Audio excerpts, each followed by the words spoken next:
Cara, eu tô dando risada até agora, na hora que você falou, o bonitão. Bonito! O bonitão. Você consegue quebrar minhas pernas, cara. Você fala sério. Harley, seja Caramba, bem-vindo, meu que irmão. alegria. Puxa vida, muitíssimo obrigado. Eu tenho um carinho muito grande por você, Alalipe. Obrigado muito pelo convite. Cara, é uma alegria imensa estar aqui conversando com você, conversando com essa galera toda. Ver o Cris. Nossa, que alegria, gente. Ouvir a Liana, ouvir a Carol. Eu esqueci o nome A da Raquel? fono. Da Raquel. Perdão, Raquel, se estiver nos ouvindo aí. Incrível, gente. E parabéns a essa organização, parabéns pelo evento e caraca, que Ô, lindo, hein? Harley, tu não vai Fala escapar das bonitão. minhas perguntinhas. Ai, Jesus. Duas No para peito. você ficar só com você na tela. Então, o nosso Tá ok. tema comportamentos, comportamentos infantis ah, traz um pouco um panorama desse comportamento da criança na perspectiva da psicanálise, cuidados, consequências, dicas preciosas aos educadores. E eu quero saber, Freud realmente explica? Meu irmão, a tela é toda sua. Atenção, galera. Tema essencial, hein? Tema essencial. Será que Freud foi o cara? Caramba! Freud explica. Estou pra. Bom, galera. ah, eu sou uma pessoa que eu posso dizer que eu sou apaixonado por Freud.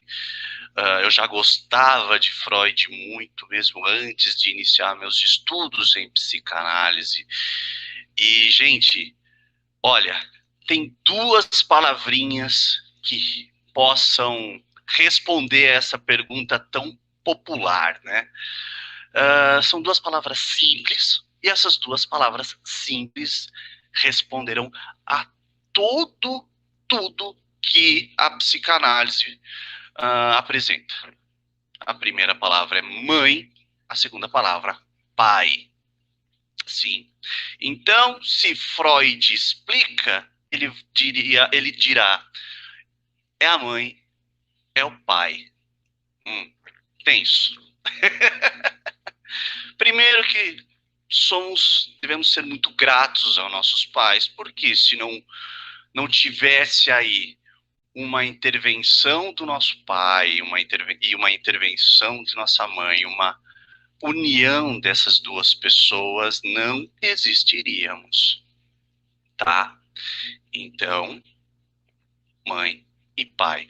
Freud, em seus estudos, explicava a importância da mãe na relação simbiótica, na relação intrauterina, já existia ali essa relação.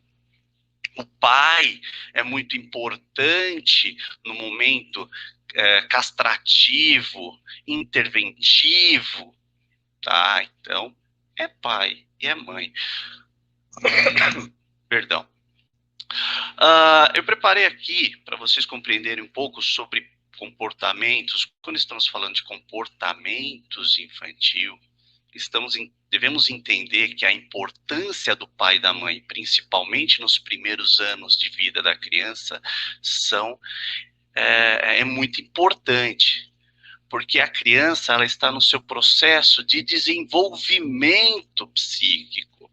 Né? Freud apresenta nos seus estudos as fases psicossexuais, né? Vamos nos atentar às primeiras, que é oral, anal, fálica, né? Depois nós temos a de latência e depois temos a fase genital. Na primeira fase, que é a fase oral, a relação da criança com a mãe é muito grande, porque a criança ela não tem nem mesmo a sua própria percepção de existência. Para ela e aquele gigante que amamenta são um só. Então, a criança não existe, ela não tem uma percepção que ela existe sem aquele gigante.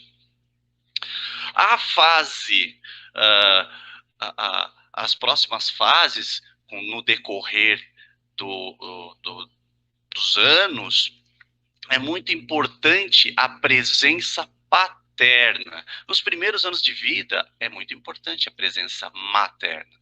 Como tivemos uma nutricionista falando sobre a importância do aleitamento materno, né? A presença, né, como a Fono nos apresentou, a relação do que é vermelho, do conversar, o explicar para as crianças, né?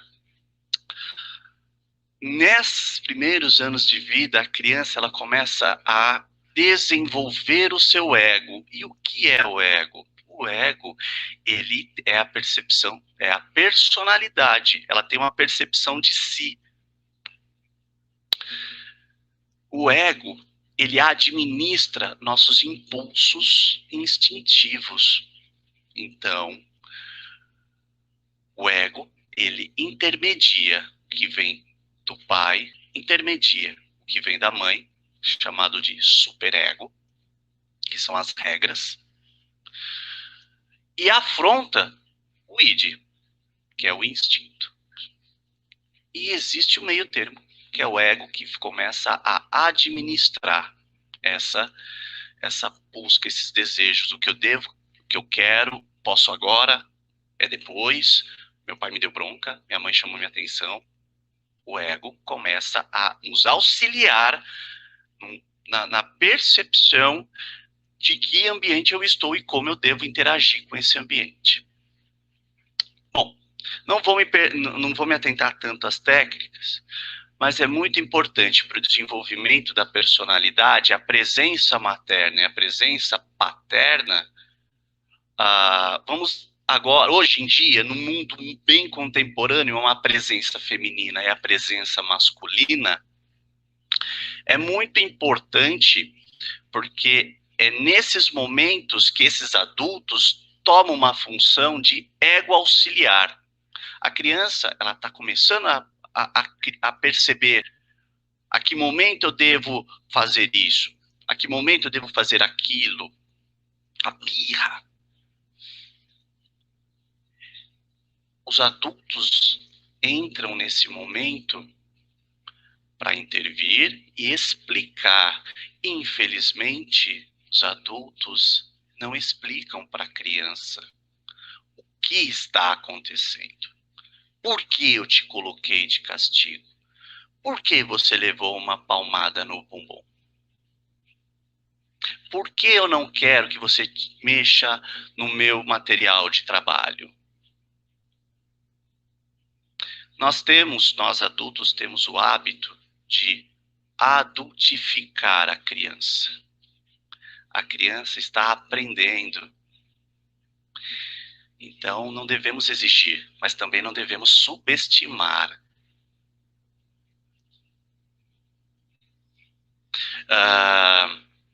Eu acho que, como introdução, espero que todos tenham entendido bem aqui.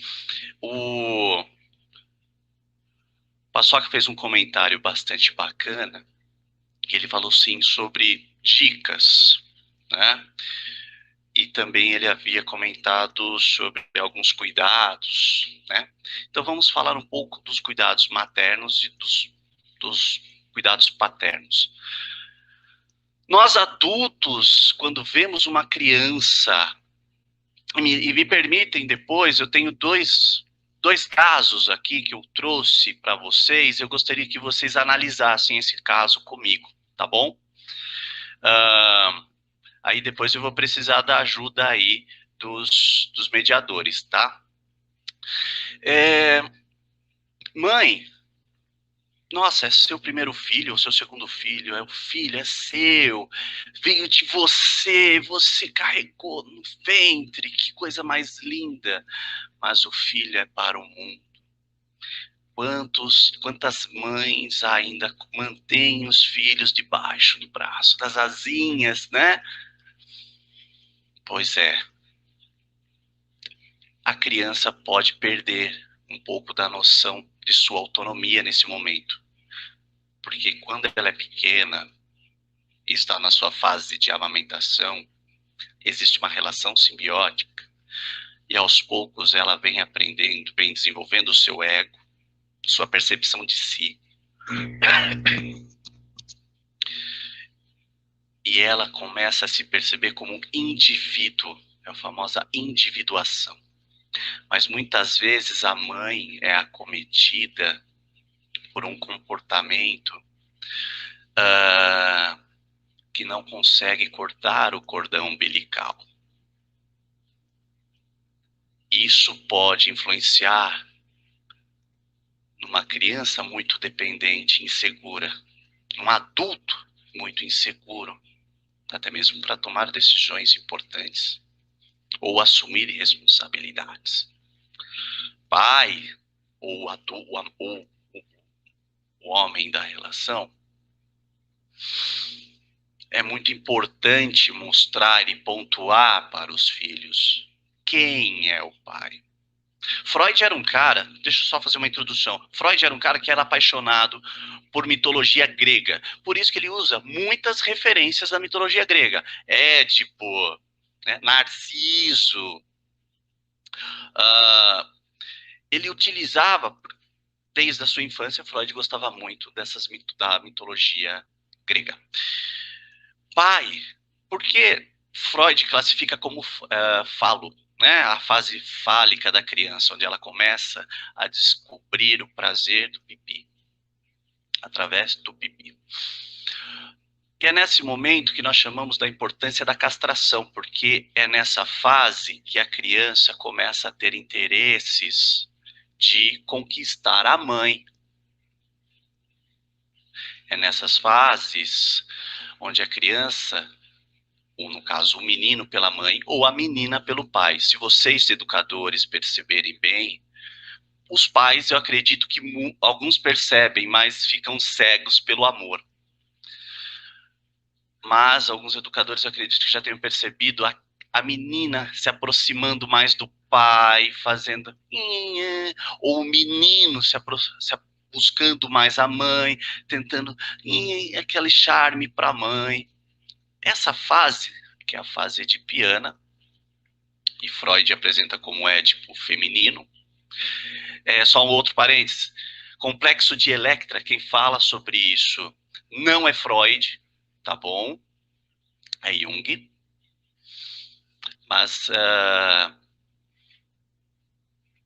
perceba que é muito importante a castração. O que é essa castração? É o pai mostrar, olha, meu filho. O pai chegar para a filha e falar, nossa, papai te ama, mas papai é namorado da mamãe.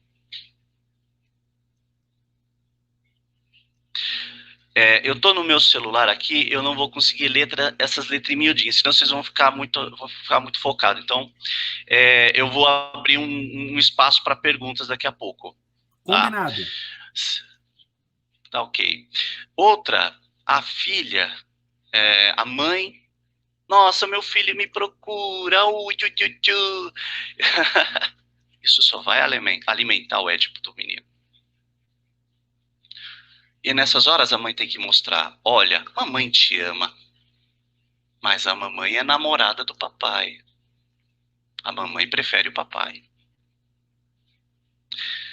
Essas fases, elas ocorrem de uma maneira muito natural. E essas intervenções, como eu citei este exemplo agora da intervenção edipiana, que é a castração, essas intervenções, elas são muito importantes e devem ser esclarecidas para a criança. Obviamente que não vamos explicar termos técnicos para elas. Não vamos adulterizar a criança.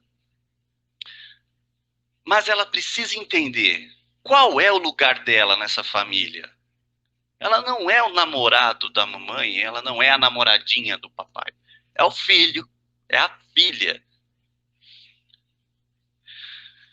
E outro fator interessante que devemos considerar sempre quando estamos falando na criança, no desenvolvimento dela, principalmente em seu desenvolvimento de personalidades, até a fase adulta, é muito importante olharmos para o nosso próprio narcisismo. Eu gosto de futebol e torço pro São Bento. São Bento é um time aqui popular de Sorocaba, interior de São Paulo. Então meu filho será um são bentista, assim como eu fui, meu pai foi, assim como eu sou, meu pai foi, meu avô foram. Eu projeto no meu filho o gosto pelo esporte. Há um exemplo, filho que segue carreira do pai. Será que é porque gosta ou porque recebeu influência? Devemos muito tomar cuidado com isso na condição nossa, na posição de adultos, ao projetar algo na criança que muitas vezes ela não gosta, ela faz para agradar. Isso é muito, muito preocupante. Temos muitos adultos frustrados hoje porque seguem o sonho dos pais. Ainda quer conquistar a mãe, ainda quer conquistar o pai.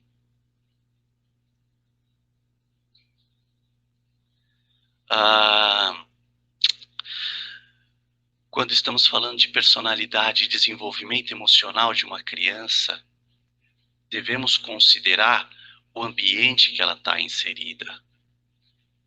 Se a família é uma bagunça, muito desarmonizada, onde cada um desempenha o seu papel um papel aleatório, para a criança não fica claro. Como que você quer que esta criança seja extraordinária se você, adulto, não mostra que quão extraordinário você é? Você mostra um adulto qualquer.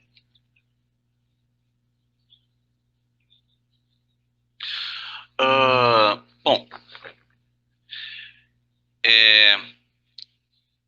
estão conseguindo compreender a linha de raciocínio? Eu vou abrir agora para algumas perguntas, porque eu preparei agora um material para análise, que eu gostaria de passar para vocês. Vamos ver aqui. O Harley. Oi. Tava tentando ler aqui, perdão, chat. Aí eu te ajudo aqui, ó. Como agir nessas fases em caso de pais separados? Pais separados não quer dizer que os filhos são separados. Converse com a criança. Hoje, bom, estamos aqui num canal incrível de grandes pensadores, grandes pedagogos. E existem muitos livros que falam sobre como lidar com o distanciamento. Conversa com a criança. A criança pode não entender, mas aos poucos ela vai compreender a realidade. Insira outros adultos na vida dela com calma, respeita o tempo da criança. Isso é muito importante compreender.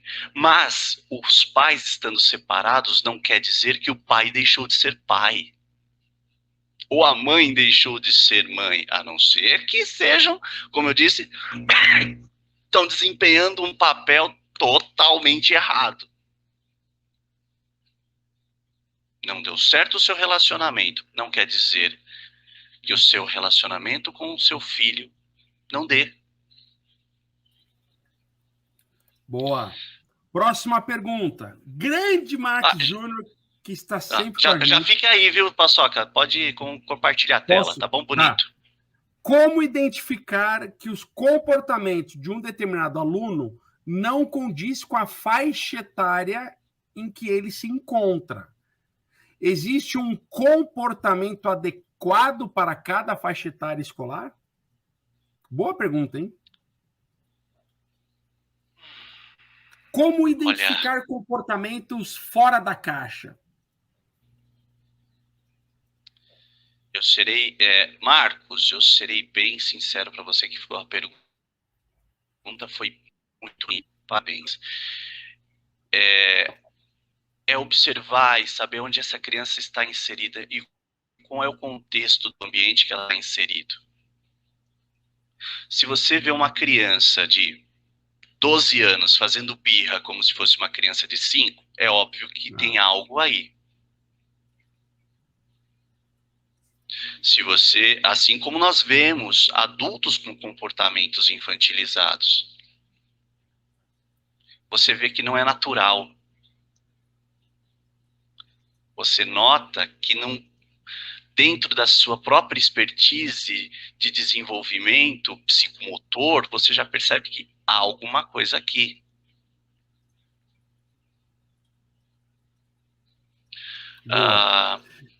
Não há uma receita. Até uma das coisas que a própria psicanálise sofre é devido que ela não tem como ser mensurada.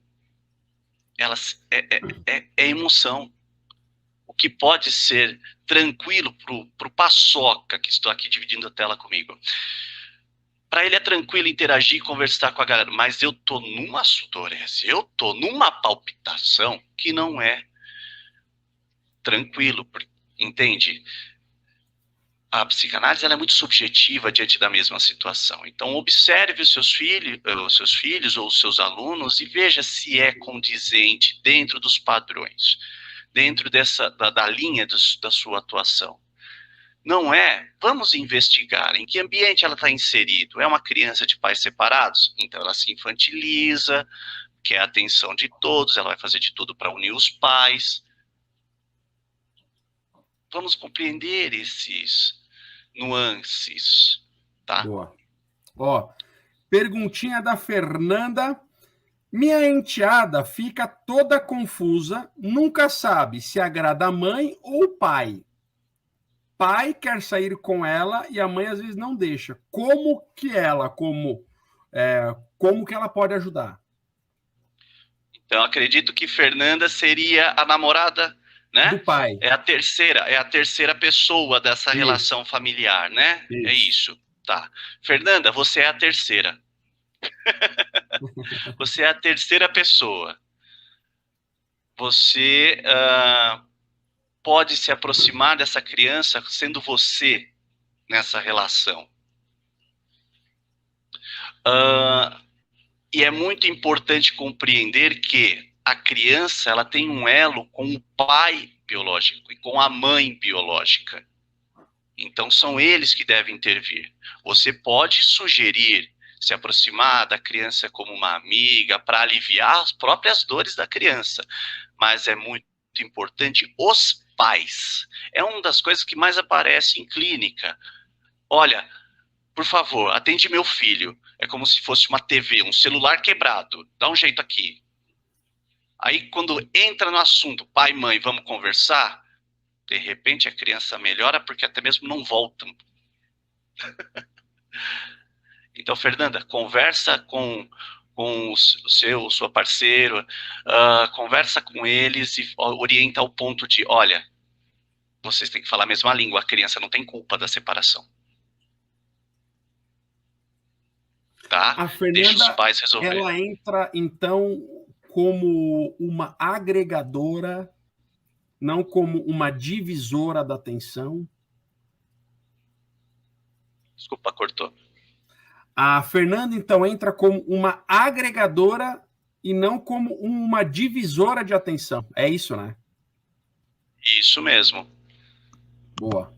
Ó, isso mesmo. Tem uma pergunta... Imagine uma família que o avô mora junto, o tio mora junto. Sabe aquelas famílias, não é só pai, mãe e a criança. Tem o avô, tem o tio, tem um primo que veio do sul para morar aqui em São Paulo, então ele mora aqui com a gente, sabe? Umas coisas assim. É o terceiro. Ele pode ajudar a aliviar, mas os pais têm que resolver. Boa. Tem uma pergunta da Marina aqui que eu acho que vale para todos os educadores. Eu tenho um aluno de 3 anos que é agressivo e sempre tenta chamar atenção batendo. Ele diz que a mamãe sempre fica no celular e não dá atenção a ele. O que eu posso trabalhar nesta questão? Interessante, né? Olha como é lindo a nossa postura como adulto. Nós queremos resolver, sanar os problemas alheios. E uma das coisas que a própria psicanálise nos ensina é: nós não podemos resolver o problema de todos. Nós podemos dar um empurrãozinho para que as pessoas solucionem por si só. Marina, ele não é teu filho. Você o ama como aluno. Só vou já começar dando essa intervenção. Você não tem que perder noites de sono por causa de um aluno violento. Mas você, como profissional, pode chegar para os pais e explicar: olha, está acontecendo isso. Você não tem como chegar para o aluno, conversar com ele. Quer fazer? Faça, mas faça junto dos pais. Existe uma hierarquia, tá? Num dos casos que eu pretendo apresentar aqui, está relacionado a hierarquias, mas existe uma hierarquia. E nós, como educadores, eu, na condição de terapeuta, de psicanalista, eu posso ir até um certo ponto. É ouvir, é conversar de alguma forma para conseguir entender as dores. A criança já te deixou claro que é um caminho que ela utiliza para ganhar a atenção da mãe, porque a mãe não dá muita atenção, então ela já te deu todas as dicas. Não é você que vai tirar essa violência da criança, mas é você que pode alertar os pais dessa criança. Tem os psicopedagogos nas escolas, tem escolas com psicólogos. Hoje, né, é uma lei, não é? Foi sanado uma lei que as escolas, né, têm um psicólogo, um psicoterapeuta. Eu não sei se foi aprovado isso. Alguém pode me esclarecer, que é um assunto que eu sou um pouco leigo. Mas, se existem profissionais que podem orientar, chame a atenção dos pais, você como professora, e fala do desenvolvimento educacional dessa criança. E apresente possíveis soluções aos pais. É isso. Espero que tenha ajudado. Boa. Aí, Marina. Boa. Agora, quer trazer os cases? Vamos lá. Eu gostaria, então, vamos lá. Primeiro caso que eu vou apresentar para vocês, eu vou contar a história. Uma mãe que ela, quando o filho tem um bom comportamento, olha aqui, quando o filho tem um bom comportamento, ela o presenteia com algum brinquedo, com algo simples, enfim, um brinquedo, ela o presenteia, ok? Quando a criança se comporta mal, ela fica de castigo. Tudo bem? Tudo bem. Tá. Agora vem a análise que eu gostaria de ouvi-los. O que vocês acreditam isso? Vocês, na condição de pedagogos, vamos lá, Paçoca como um grande pensador do público infantil. Você que é pai, né, Paçoca? Repete a pergunta. A pergunta é muito simples. Né? É um caso que nós vamos analisar. Não há uma pergunta, né, específica. Sim. Mas o que vocês analisam nesse caso? A mãe sempre dá um presente para o filho quando ele se comporta bem. Tipo, foi num aniversário, a criança se comportou bem, no final do aniversário ela passa numa loja e compra um brinquedo. Mas quando a criança se comporta mal, ela o coloca de castigo. Ok. O que vocês acham? Vamos analisar de uma maneira. Eu tenho muitas dificuldades de aceitar as propinas pedagógicas para o bem-estar da criança. Eu acho que essa troca tira o foco da intenção de estar bem no local, de se comportar, porque eu vejo com a Maria Flor, por exemplo, né?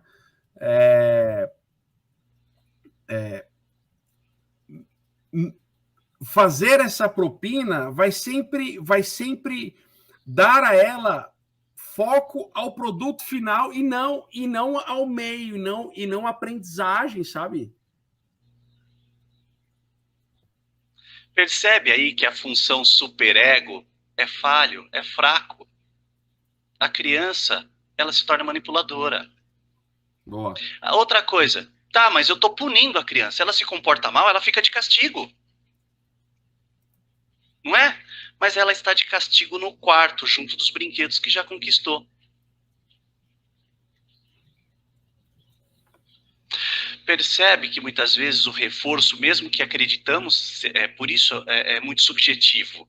Porque há um reforço de cunho, há um reforço positivo de conotação negativa, se comporta bem e você ganha meritocracia, mas ao mesmo tempo há uma punição, só que não é severa.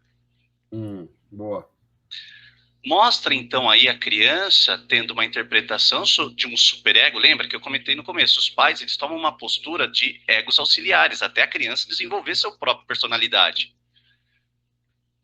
Nessa hora, o superego, que são as leis que regem, as regras, elas se tornam fracas. Então é um superego muito flexível. Isso resulta num possível adulto inseguro, um adulto com dificuldades de compreensão de leis, muito revoltado, até mesmo manipulador, porque ele não conseguiu absorver a regra correta. E o pai que é severo demais já desce a cinta na criança e todo... E aí? E aí? Peraí. Eu não concordo com a primeira situação. Agora eu tô falando dos pais que é severo mesmo. Eu acho que a gente sempre precisa dar espaço para o diálogo. Para o aluno, para o filho. E aí, me conta, o que foi, meu? Sabe? Tipo, por que você fez isso? Qual a intenção? Porque se eu não tenho esse espaço para o diálogo, talvez a criança não entende o porquê está apanhando ou porquê está tomando esse castigo. Não sei, eu vejo muito por esse caminho. Tô certo? E é mais ou menos assim? Não existe o Galera do errado. chat, coloca aí também, hein, turma? Vamos lá. Por favor. Por favor. Não existe o errado. Existe o amor e a busca pelo que é certo. Então, não existe o errado. Sempre, até a pessoa que, até um assassino, isso numa visão constelação de Bert Hellinger, que por tabela eu estudo um pouco, até mesmo porque minha esposa ela é consteladora, então eu gosto muito de conversar com ela. E é tudo por amor. Até mesmo um pai que bate no filho para ensinar algo de uma maneira muito severa, é para o filho aprender. Mas, ao mesmo tempo, a severidade demais é um superego muito rígido, onde a criança se desenvolve um adulto muito exigente de si mesmo e não consegue tolerar frustrações. Percebe como é importante? Então, quando você fala, Freud explica, então, Freud ele tem duas palavrinhas, mãe e pai. Só que cuidado, porque muitas vezes a minha frustração que eu tive com o meu pai, eu jogo no meu filho.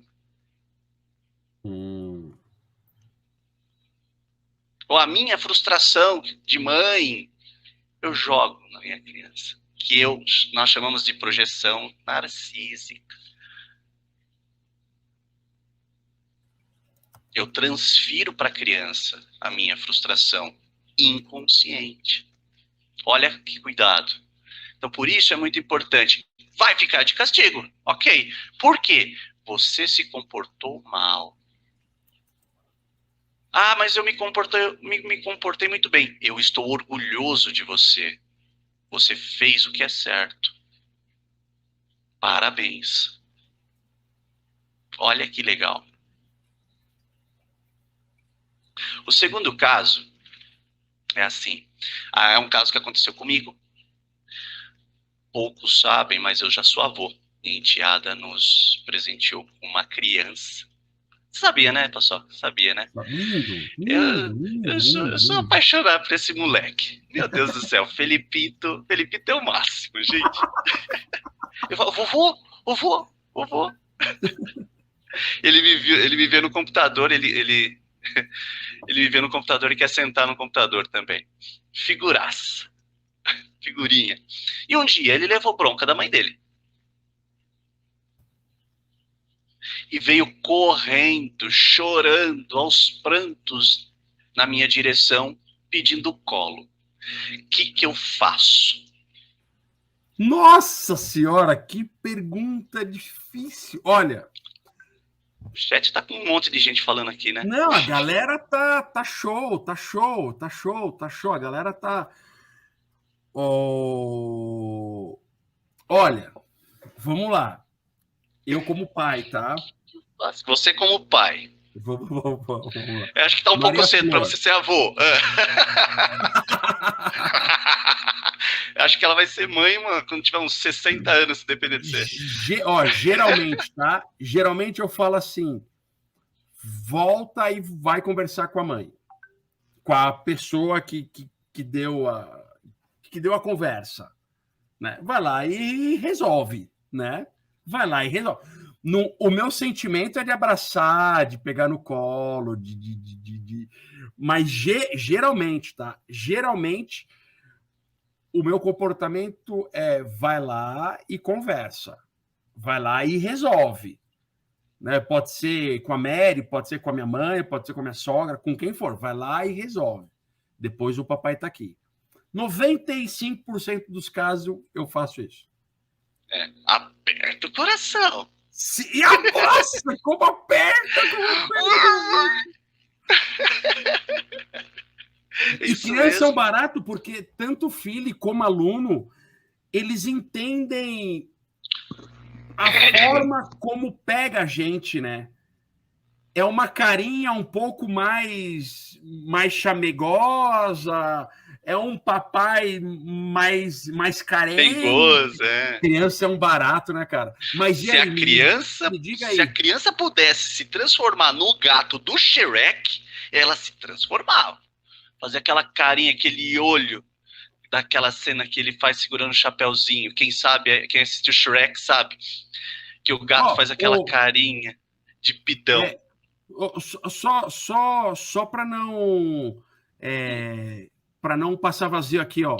Eu tô acompanhando os comentários, tá? Ó. Marcelo Augusto, Ariovaldo, Wanda, Jean, Rita, Margarida, Nanda, Feca Vale, Jéssica Nogueira, Rita de novo, Wanda, Andréa, Ana, Claudinha. Galera tá comentando aqui, hein? Vai lá. Nossa. Gente, agora eu entrei aqui no chat para dar uma espiada. Caramba, hein? Bastante comentário. Show. O nosso coração nos pede para abraçar. Se puder, agarra, dobra, bota no bolso e nunca mais tira dali. Né? Então vamos entrar um pouquinho nos conceitos de Melanie Klein. Quando a criança leva uma bronca, nesse momento a criança ela entra no seu estado neurótico. Melanie Klein ela põe uma relação seio bom, seio mal, que é a mãe boa e a mãe má. Né? A mãe deu bronca, a criança entra numa postura, uma posição que a mãe é má. E ela entra numa posição esquizoparanoide. Ela fica paranoica achando que será aniquilada, porque a mãe dela não gosta mais dela. Aí ela entra num processo que é um processo depressivo na sequência. É um ciclo. Então, do esquizoparanoide, ela entra no seu processo depressivo e ela começa a refletir, internalizar. Por que minha mãe não me ama mais? É esse pensamento, parece novela mexicana, é esse pensamento que a criança cria. Porque minha mãe não me ama. Eu estou abandonado, mas espera aí. Ela entra no seu processo de reflexão. E a terceira fase, que é a fase reparatória. Mamãe, me desculpe. Eu não quero que você deixe de me amar, porque eu quero a mamãe boa. Sei o bom. Ó, olha que bonito isso, tá? Se eu, na condição de terceira pessoa, agora respondendo um pouco sobre, dando o link com a pergunta da a Fernanda sobre a criança pais separados. Acho que é Fernanda o nome da moça aí. Isso. Eu sou a terceira pessoa. Avô. Que só serve para estragar a criança. Estragar a criança. Quem é pai, quem é mãe sabe disso, que os avós estragam crianças.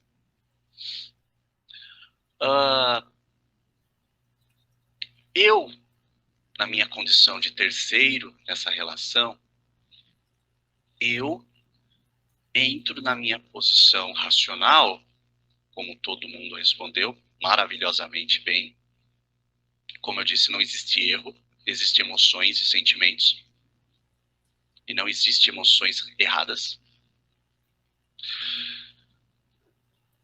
Eu entro na minha atuação como um ego auxiliar e ajudo a criança a refletir. Olha, o que aconteceu? Brigou comigo. Né? Não tenho conhecimento em fono, deixei a criança falar do jeito dela, tá bom? Eu falei, então vai lá, pede desculpas para a mãe. Vai lá e pede desculpa para a mamãe. E a mamãe vai te desculpar. Não quero. Eu falei, então vovô não pode fazer nada por você. E continuava pedindo colo.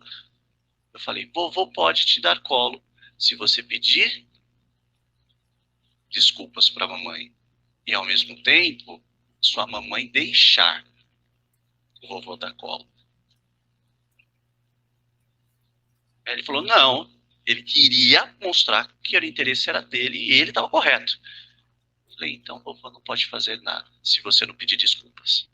Ele foi, depois de um tempo, no tempo dele, foi, pediu desculpas e pediu o colo do vô para a mãe.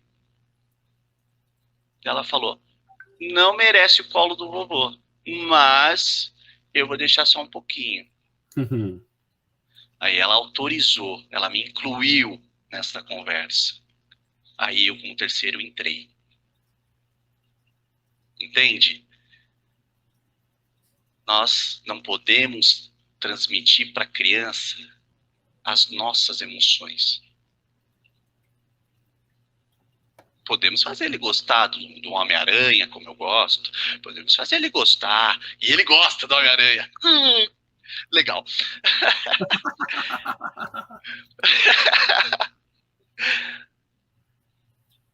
Óbvio, ele pode gostar do time de futebol, de uma prática esportiva específica que é comum na cultura da família, do pai, da mãe. Mas nós não podemos depositar na criança que é nosso, nossas emoções. Não podemos depositar nelas. Infelizmente, muitas mães depositam na criança. Quando você fala depositar emoções, tu tá falando aquela ação, por exemplo, Maria Flor faz alguma coisa, a Mary conversa, a Maria Flor vem para cima de mim, e eu falo, mas caramba, já falei! É isso, né? É sair de uma racionalidade e deixar que esse contexto saia do controle? É isso? Não pode sair do controle, né? Isso quer dizer, para o contexto sair fora do controle, os pais, os adultos devem ser muito relapsos. Quer ver uma cena?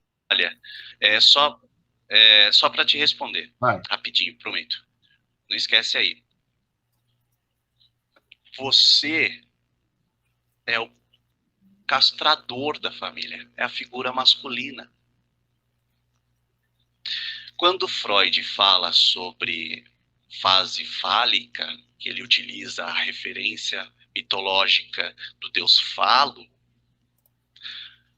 quem tem o falo é o pai, então é ele o detentor. Freud escreveu alguns artigos de cunho social, um deles é Totem e Tabu, e ele fala sobre a figura do pai totêmico. O que é a figura do pai totêmico e o que é o totem? O totem é a materialização, vamos pegar aqui, ó, ventilador, é a materialização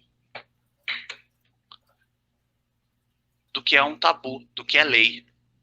Então, o pai é a figura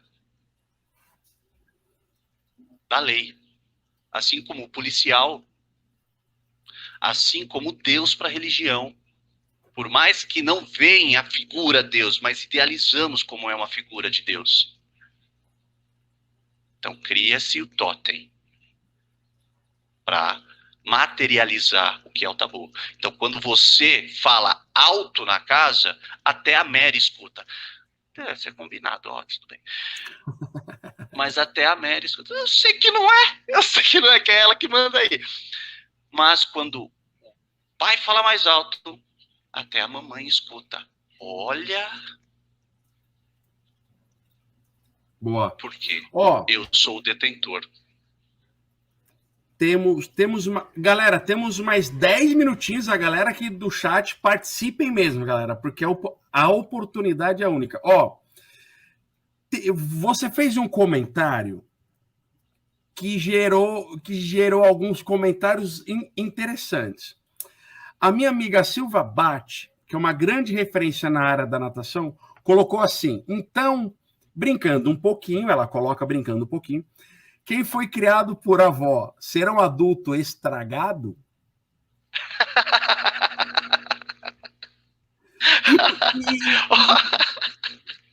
E aí?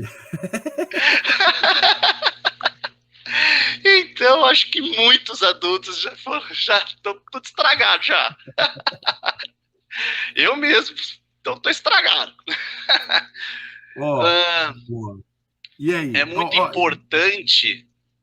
importante compreender que o adulto é a representatividade da ordem e da lei. Vamos ao exemplo, vamos usar um casal homoafetivo, tá? Um representará a emoção, carinho, sentimentos, mas um precisa representar a severidade, a ordem, a regra. Não quer dizer que não ame, mas um deles tem que representar o que é sério. Se eu cresci com os meus avós, eu morei com os meus avós, entenda que a figura mãe e pai estão ausentes, mas você não deixou de ter uma figura materna e paterna. Não deixou de ter. Se você buscar na tua história, teve várias conversas com seu avô, como se estivesse conversando com seu pai, ou várias conversas com sua avó, como se fosse a sua mãe. Então, uma das coisas que nós, até analistas,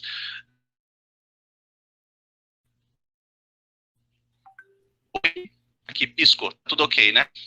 Voltou agora. Voltou. Dentro do set, muitas vezes, ok. Muitas vezes, dentro de um setting, nós, analistas, assumimos uma postura que nós chamamos de holding. Nós acolhemos.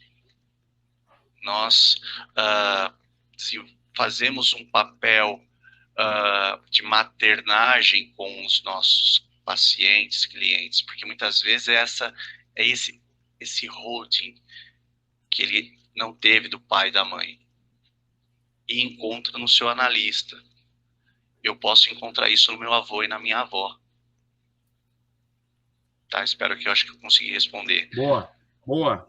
Ó, tem uma pergunta da Jéssica. A Jéssica está sempre com a gente e estará no nosso próximo livro como coautora. Ela faz uma pergunta interessante. Tenho alunos que vivem e convivem com músicas absurdamente sexualizadas, ok? E isso fora da escola, 24 horas por dia. Beleza. Tudo é normal no ambiente familiar, que já não é muito estruturado. O que ela, como educadora, pode fazer para ajudar, para instruir, para orientar e por aí vai? Já tem um contexto aí, né? Tem um ambiente, né? Eu estou pensando aqui de uma forma de como eu posso te responder, Jéssica. Jéssica, né? Isso. Até que ponto não é sua vontade?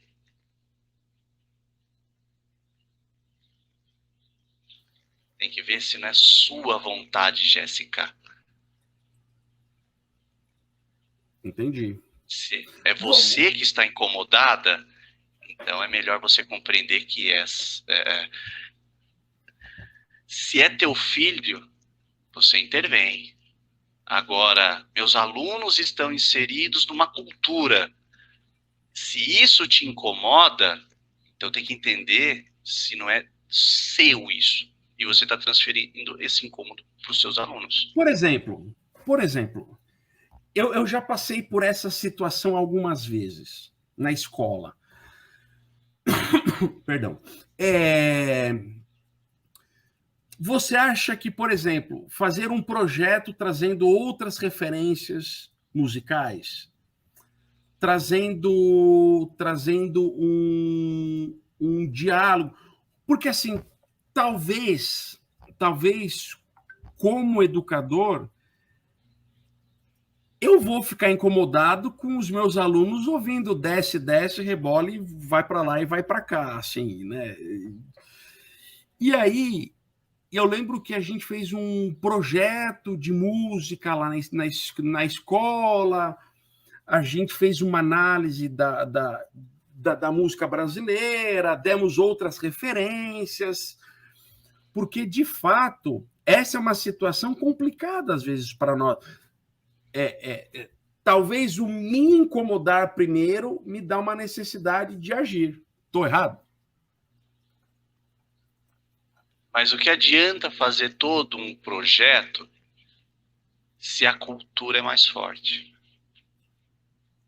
Entendi. Então você entende. Eu vou dar um exemplo aqui, que é um exemplo da minha realidade de setting. Tudo bem? A Jéssica traz um complemento, que é o seguinte: essa convivência com essa cultura os colocam em riscos reais. Tá? Em riscos reais. Talvez riscos reais. Quero, pelo menos, dar a eles consciência de escolha. Ou seja, ela não quer falar, isso não pertence a mim. O que eu posso ajudar aqui?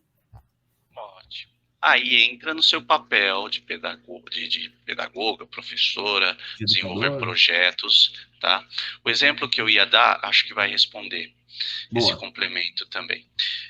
Vamos a um caso aqui de setting, tá? A pessoa é dependente química. Me procura o analista. Procurou Harley, preciso de ajuda por causa da minha dependência. Está destruindo minha vida. Mas todos nós sabemos que biologicamente a pessoa não pode interromper. Até mesmo medicamentos não pode interromper. Porque há um processo de desmame, de desintoxicação. Senão há uma recaída. Ok?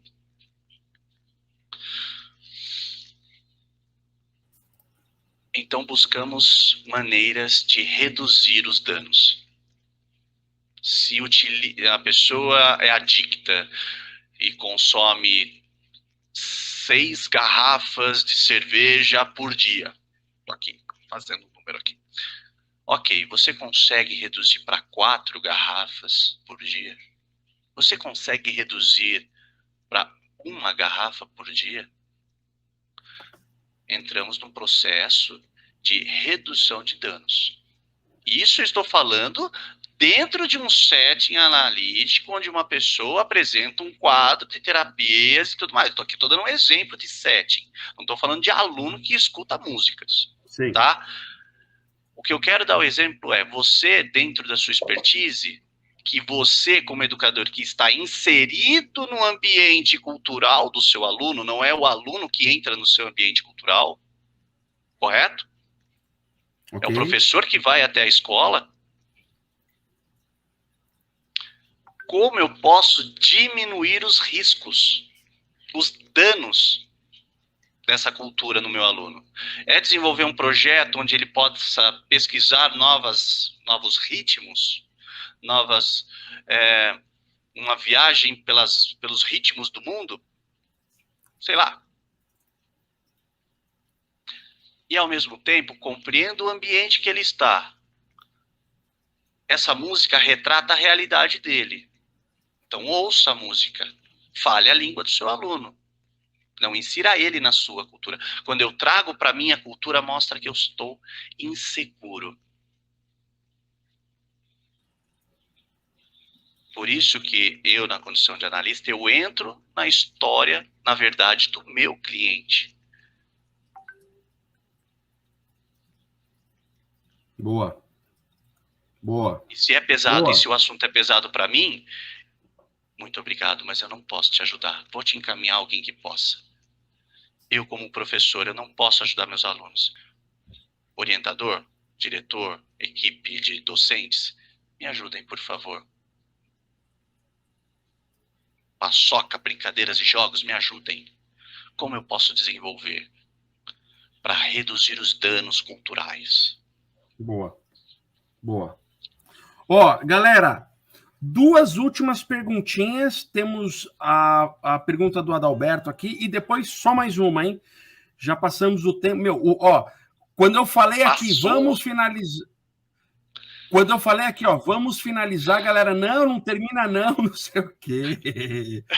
Olha, eu me convido aqui. Se quiser fazer um bate-papo comigo, eu tô aqui à disposição de vocês. Estou aqui. Uma pergunta interessante. Quando uma criança tem pais separados e não tem atenção deles, então dos dois, isso pode acarretar problemas futuros? Sim, né? Gente, sim, né? Nós estamos falando de 2 personagens da nossa primeira relação de vida, pai e mãe. Eles não dão atenção para a criança, vai influenciar lá na frente. Sim. Mas devemos compreender também como que é essa atenção que os pais estão dando. Às vezes os pais dão, mas não é suficiente para a criança. Não quer dizer que os pais estão errados também. Tá? Então toma bastante cuidado quando diz os pais não dão atenção. Às vezes, lembra que eu disse aqui, é tudo atrelado ao amor. Não existe o que é errado. Existe o que é para tudo. Tem o certo. Tá? Para os pais podem ser certo. O que eles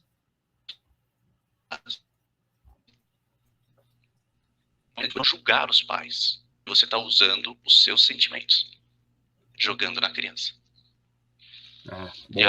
Acho que respondeu. Claro. Harley, meu amigo, Bonito. sensacional. Ai, caramba.